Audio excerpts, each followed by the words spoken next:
Starting with the name of Allah Almighty, who is the master of the day of judgment, and a bundle of the Rudu Salam on beloved Prophet Muhammad Sallallahu Alaihi Wasallam. Dear students, I am Abid Hussain Putta and you are watching my YouTube and Facebook channel Talim Tarbiyat 72. And in this video I am going to solve question number 2 of exercise 1A of D3. And A part of question number 2 is find the cube of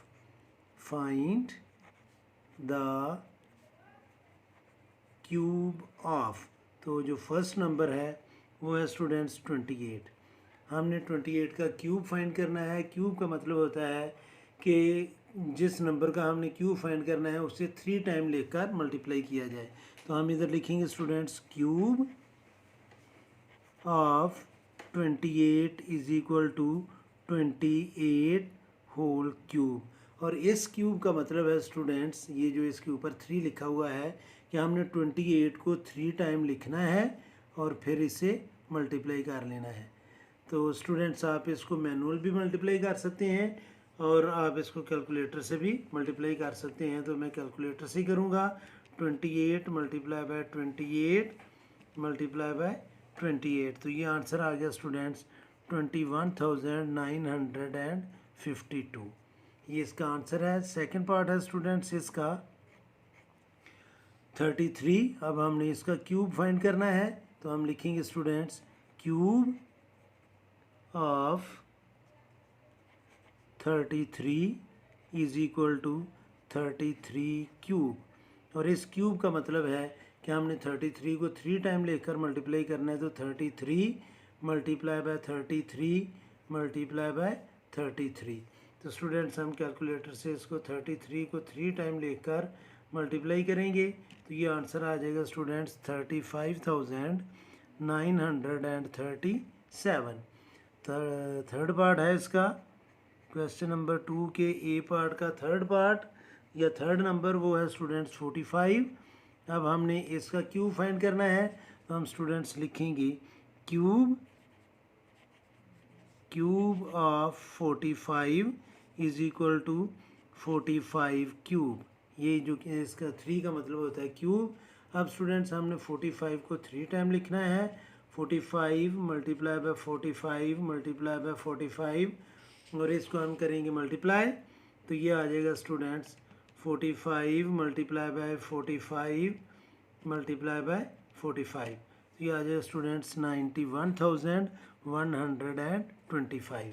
तो ये इसका ए part था। इसका B part है students question number 2 का B part find the cube root. अब हमने students cube root find करना है।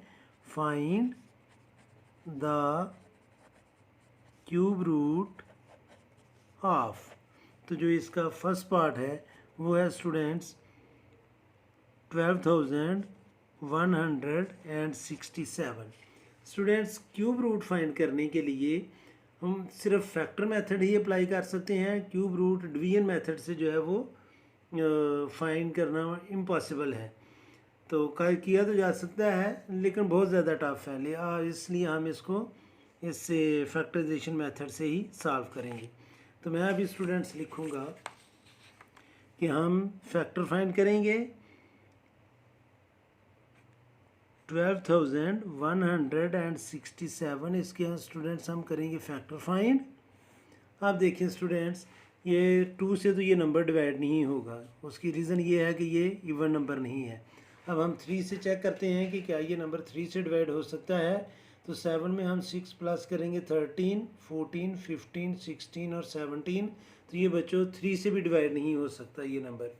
अब हमने जो नंबर से फैक्टराइजेशन जब हमने करनी हो तो हम प्राइम नंबर से ही इसकी डिविजिबिलिटी चेक करते हैं। 2, 3, 5, 7, 11, 13 एंड सो ऑन।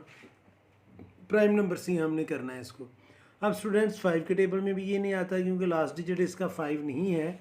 अब हम इसको 7 से चेक करते हैं 12167 और इसके मैं डिवाइड करता हूँ 7 से, ये 7 से भी डिवाइड नहीं हुआ। फिर हम इसे चेक करते हैं स्टूडेंट्स 13 से, तो ये 13 से भी डिवाइड नहीं हुआ।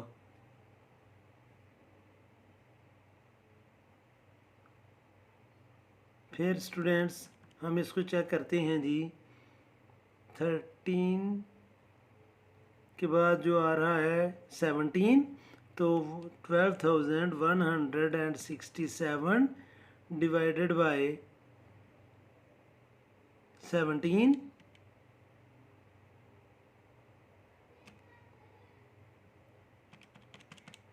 12167 डिवाइडेड बाय 17, ये 17 से भी डिवाइड नहीं हो रहा स्टूडेंट्स। 12167 डिवाइडेड बाय 23, तो ये स्टूडेंट्स 23 से डिवाइड हुआ है। परफेक्ट डिवीजन जो है इसकी वो 23 से हुई है। तो 23 से जब हम इसे डिवाइड करेंगे तो ये आ जाएगा 529। ये फिर 23 से डिवाइड होगा, तो इसको डिवाइड करेंगे हम 23 से, तो 23 ही ये आएगा। अब स्टूडेंट्स 23 1s आर 23, तो अब नीचे मैं इसके लिखूँगा कि cube root of 12,167 is equal to cube root of 12,167, और इसको स्टूडेंट्स हम लिखेंगे 23 multiply by 23 multiply by 23 and cube root. अब ये 23 3 टाइम आ रहा है, तो हम इसको लिखेंगे 23 क्यूब अंडर क्यूब रूट, और ये क्यूब और क्यूब रूट कैंसिल होंगे और आंसर इसका आ जाएगा 23।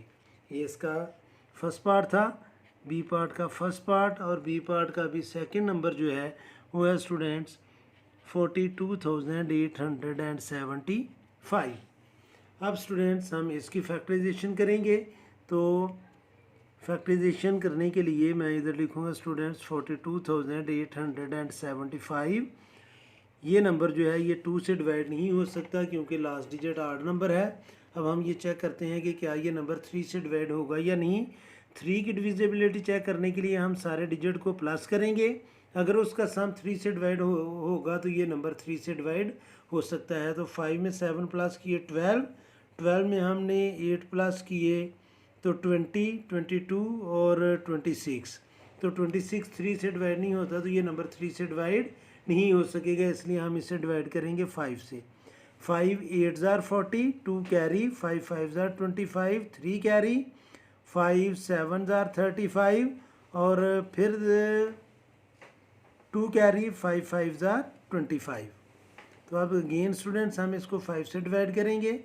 5 1s are 5, 3 carry, 5 7s are 35 और कोई कैरी नहीं गया, 5 1s आर 5 और 5 5s आर 25। फिर स्टूडेंट्स हम इसको 5 से ही डिवाइड करेंगे। 5 3s are 15, 2 carry, 5 4s are 20, 1 carry और 5 3s आर 15। अब स्टूडेंट्स ये आया है 343, तो इसको हम चेक करते हैं कि क्या ये 7 से डिवाइड होता है।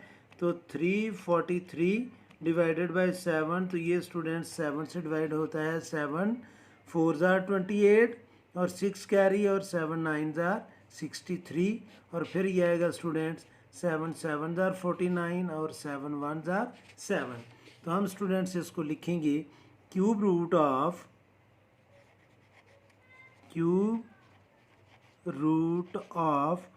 42,875 is equal to cube root of 42,875। अब स्टूडेंट्स आप देखें कि इसके 3 3 के पेयर बन रहे हैं, तो हम इसको लिख लेंगे। ये 5 मल्टीप्लाई बाय 5 मल्टीप्लाई बाय 5 को मैं लिखूँगा 5 क्यूब, और 3 टाइम्स 7 आ रहा है तो इसको हम लिखेंगे 7 क्यूब अंडर क्यूब रूट। तो स्टूडेंट्स ये दोनों नंबर पर क्यूब आ रहा है और चूँकि ये मल्टीप्लाई कर रहे हैं तो इसलिए हम इसका होल क्यूब ले सकते हैं। अगर दो नंबर प्लस हो रहे हों तो उनका हम क्यूब जो है वो होल नहीं ले सकते। तो ये मल्टीप्लाई कर रहे हैं तो इसलिए हम इनका क्यूब इकट्ठा लिख सकते हैं। तो ये आ जाएगा स्टूडेंट्स 5 मल्टीप्लाई बाय 7 और 5 को 7 से मल्टीप्लाई करेंगे तो ये आ जाएगा 35। तो ये था स्टूडेंट्स सेकंड नंबर। अब इसका यानी कि बी पार्ट का जो लास्ट नंबर है वो हम उसका क्यूब रूट फाइंड करेंगे, और वो नंबर है स्टूडेंट्स हमारे पास 74,088। इसका हमने क्यूब रूट फाइंड करना है, तो इसकी भी हम फैक्टराइजेशन करेंगे। तो ये आएगा स्टूडेंट्स 74,088 और इसके हम फैक्टराइजेशन करेंगे स्टूडेंट्स। तो ये 2 के टेबल से डिवाइड हो सकता है क्योंकि लास्ट जो डिजिट है वो इवन नंबर है। तो ये आएगा 2 3 jar 6, 1 carry, 2 7 jar 14, 2 0 jar 0, 2 4 jar 8 and 2 4 jar 8। फिर स्टूडेंट्स ये 2 से डिवाइड होता है, 2 1 jar 2, 1 carry, 2 8 jar 16, 2 5 jar 10, 2 2 jar 4, 2 2 jar 4। फिर 2 से डिवाइड होता है ये, 2 9 जार 18, 2 2 जार 4, 1 कैरी, 2 6 जार 12 और 2 1 जार 2। अब स्टूडेंट्स हमने चेक करना है कि क्या ये नंबर 3 से डिवाइड होता है। तो हम इसके डिजिट को प्लस करेंगे, 1 + 6 7 और 2 9, 9 और 9 18 और 18 3 से डिवाइड हो सकता है। तो ये नंबर भी 3 से डिवाइड होगा। 3 3 जार 9, कोई कैरी आगे नहीं गया। 3 का टेबल पढ़े जो 2 से ना बढ़े, तो 3 0 जार 0, 2 में से 0 माइनस किया तो 2 कैरी, 3 8 जार 24, 2 कैरी और 3 7 जार 21। ये नंबर स्टूडेंट्स फिर 3 से डिवाइड होगा क्योंकि 8 और 7 15 और 3 18 और 18 3 से डिवाइड होता है। तो ये नंबर फिर 3 से डिवाइड होगा। 3 1 जार 3, 3 0 जार 0, 3 2 जार 6 और 2 कैरी, 3 9 जार 27। ये नंबर फिर 3 से डिवाइड होता है क्योंकि 9 + 2 11 और 1 12, तो 12 3 के टेबल से डिवाइड होता है। तो ये नंबर भी 3 के टेबल से डिवाइड होगा। 3 3 जार 9, 1 कैरी, 3 4 जार 12, 3 3 जार 9। अब ये स्टूडेंट 7 के टेबल से डिवाइड होता है। 7 4 जार 28, 6 कैरी और 7 9 जार 63, 7 7 जार 49 और 7 1 जार 7। तो so students cube root of 74,088 ये इक्वल होगा स्टूडेंट्स, एक पेयर 2 का बनेगा, फिर एक पेयर 3 का बनेगा और एक 7 का बनेगा। तो हम इसको लिखेंगे 2 cube multiply by 3 cube multiply by 7 cube under cube root. अब स्टूडेंट्स ये तीनों नंबर चूँकि मल्टीप्लाई कर रहे हैं तो इनके क्यूब को हम इकट्ठा लिख सकते हैं। 2 × 3 × 7 whole cube under cube root. तो क्यूब और क्यूब रूट कैंसिल होंगे तो बाकी ये नंबर बचेगा 2 × 3 × 7। तो इसको जब हम मल्टीप्लाई करेंगे तो ये आ जाएगा 42। So the cube root of 74,088 is 42। तो ये था स्टूडेंट्स क्वेश्चन नंबर 2। उम्मीद है कि आपको इस क्वेश्चन की समझ आ गई होगी। फिर भी अगर कोई कन्फ्यूजन हुई तो आप डिस्क्रिप्शन में मेरे इंस्टा के लिंक पर मैसेज करके मुझसे पूछ सकते हैं। और आखिर में हमेशा की तरह अल्लाह से दुआ करूँगा कि आप सब हमेशा खुश रहें और ज़िंदगी के हर मैदान में कामयाब हूँ। आमीन। अल्लाह हाफिज़।